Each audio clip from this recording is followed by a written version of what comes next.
আকিদা হলো মূল জিনিস। আমল কম থাকলেও সমস্যা নাই। আখলিস দীনাকা ইয়াকফিকা আমালুল কালিল, অল্প আমল নামাজের যথেষ্ট হবে।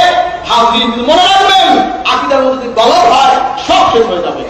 নামাজ পড়তে পড়তে কপালে যদি দাগ লাগান, আকিদার মধ্যে যদি গলদ থাকে, মিয়া সাহেব মনে রাখবেন, কসম খোদার এই আমল কোনদিন কবুল হবে না। খেয়াল রাখবেন, তাফসীর শরীফ একটাই কাজ, আকিদাকে সঠিক রেখে ইখলাসের সাথে লিল্লাহির সাথে আল্লাহর ইবাদত করুন। আপনারা কি করতে রাজি আছেন? খেয়াল রাখবেন, আমার বীর ভাই মহিউদ্দিনের উদ্দেশ্যে এই কথাগুলো বলছি। এখানে অনেক অন্য বিভিন্ন লোক আছে, আমার কথা বীর ভাইদের উদ্দেশ্যে।